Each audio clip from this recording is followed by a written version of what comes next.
Have you ever felt like you're playing a game where you don't know the rules? You do everything you're told. You study hard.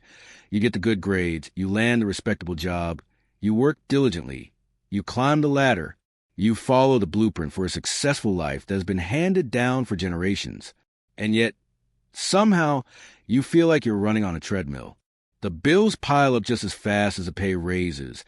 The financial pressure never seems to ease. And the dream of true freedom, of not having to trade your time for money, feels like a distant, hazy mirage. It's a quiet, gnawing frustration shared by millions.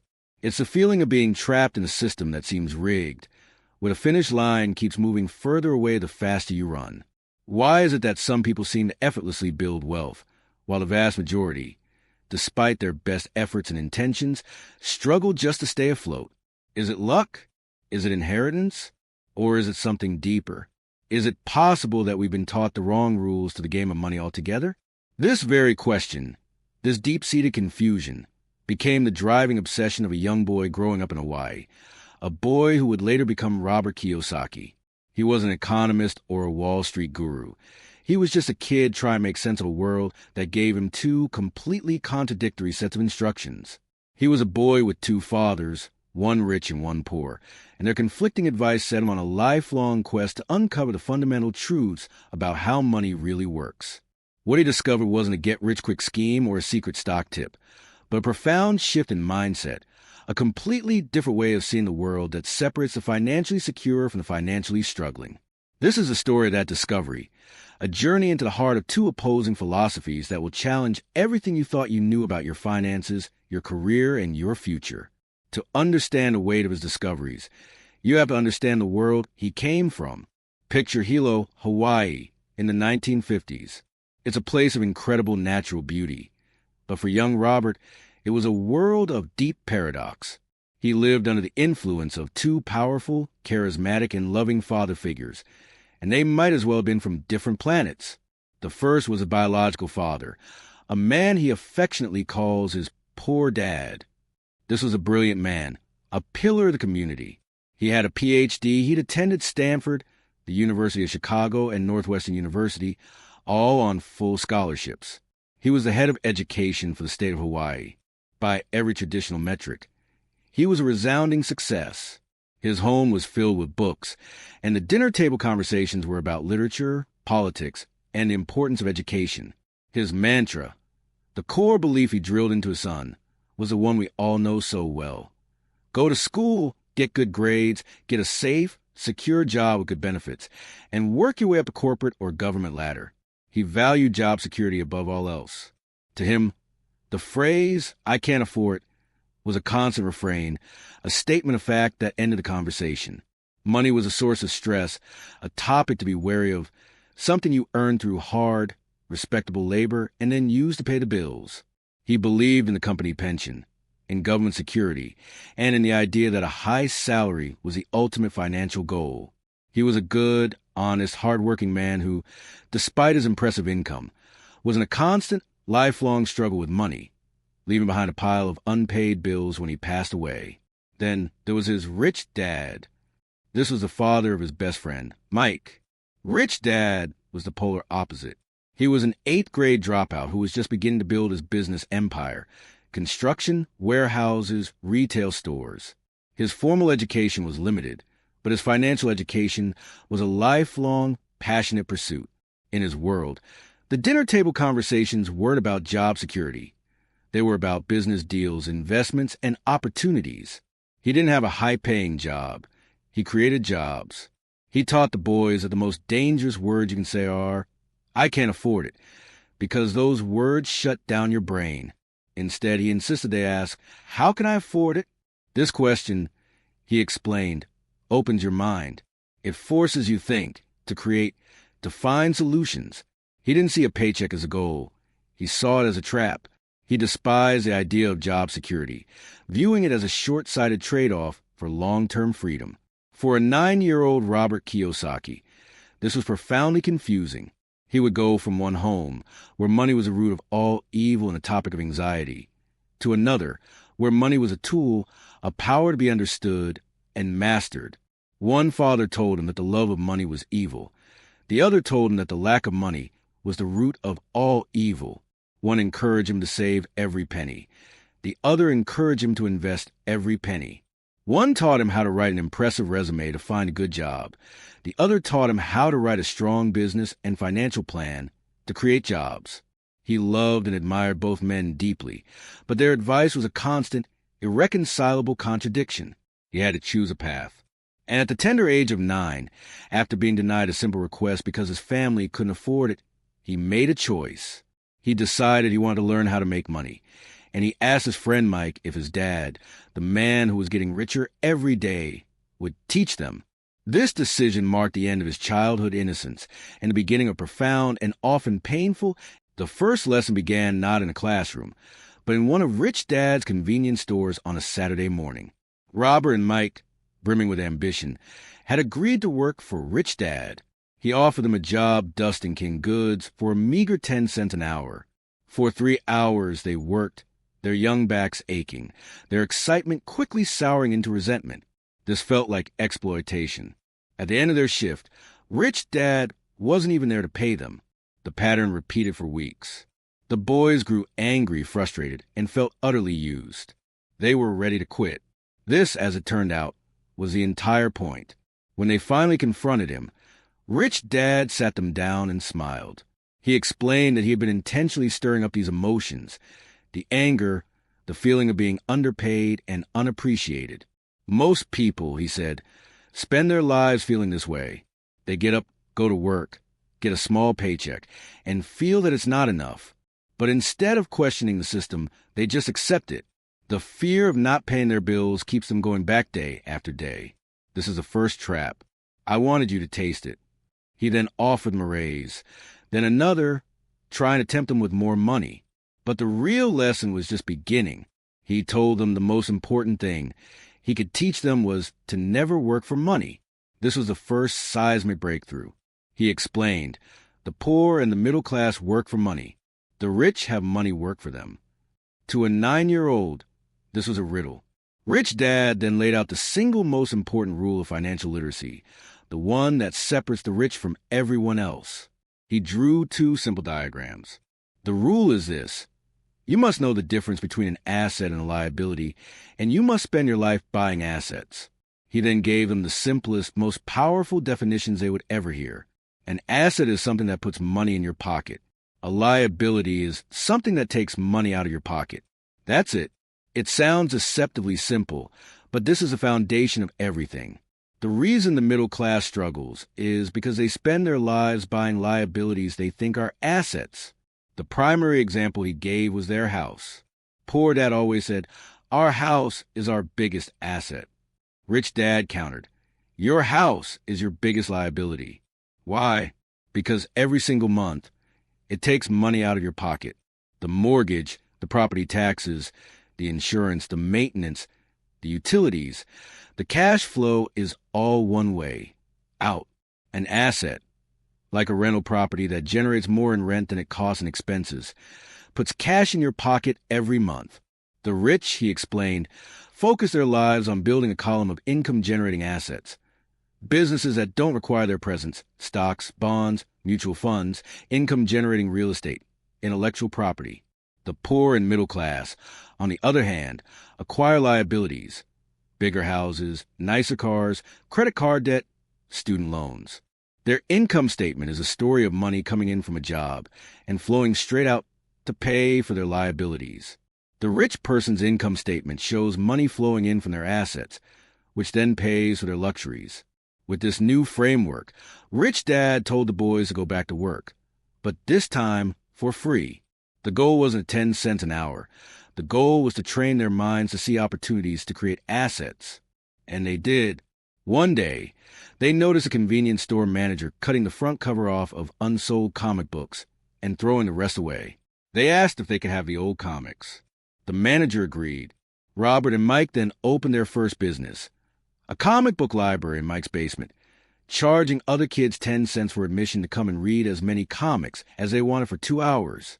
They were making money without being physically present. They had created their first asset. For the first time, money was working for them, not the other way around. This wasn't just a business. It was a paradigm shift. They weren't earning a wage. They were building a system. This single, foundational principle, focus your life on acquiring assets, was the first key to unlocking the door out of the financial struggle that plagued so many. But as Robert grew older, he realized that simply understanding the difference between an asset and a liability wasn't enough. If the formula was so simple, why wasn't everyone doing it? Why did so many people, including his highly educated poor dad, continue to accumulate liabilities? This led to the second, deeper discovery, a principle that was less about accounting and more about psychology. He saw that the reason most people don't build an asset column is because of two powerful primal emotions, fear and desire. First, there's a fear of not having enough money. This fear is what drives people to cling to the perceived safety of a steady paycheck. It's the fear of being able to pay the mortgage, the car payment, the grocery bill. This fear keeps them trapped in the rat race, running faster and faster on the hamster wheel of earning and spending. They're so terrified of financial instability that they won't take the calculated risks necessary to acquire real assets. The thought of losing money is so painful that they would rather accept the certainty of a small, secure income than venture into the uncertainty of investing, where real wealth is built. Rich Dad taught him that the primary difference between a rich person and a poor person is how they manage that fear. Everyone feels it, but the financially successful don't let it paralyze them. They don't play to avoid losing. They play to win. They understand that failure isn't the opposite of success. It's a part of success. Every rich person has lost money, but they learn from it, adjust, and keep moving. His poor dad, on the other hand, was terrified of making a financial mistake, and so he never made any moves at all, which was the biggest financial mistake of his life. The second emotion is desire or greed. Once people get their paycheck, desire kicks in. They see the new car, the bigger house, the vacation. This leads to what Rich Dad called keeping up with the Joneses. As their income increases, their spending increases in lockstep, and their liabilities grow. A pay raise doesn't lead to buying more assets. It leads to a bigger mortgage or a more expensive car lease. This is the second half of the trap. Fear gets you into the job, and desire keeps you spending what you earn. This emotional cycle is far more powerful than rational thought. To break it, Rich Dad revealed the second core principle. You must work to learn, not work to earn. The middle class is conditioned to seek jobs based on salary and benefits. The rich, especially when they're young, choose jobs based on what they can learn. They seek out opportunities that will teach them the essential skills of financial literacy: sales, marketing, accounting, communication, investing, negotiation. Kiyosaki himself followed this advice. After college, instead of taking a safe job, he joined the Marines to learn leadership. Afterward, he took a job at Xerox, not because he loved copiers, but because they had one of the best sales training programs in the world. He knew that overcoming his shyness and learning how to sell was a critical skill for any entrepreneur. He was building his own personal asset column of skills, which were far more valuable in the long run than a slightly higher starting salary. This principle was the antidote to the fear.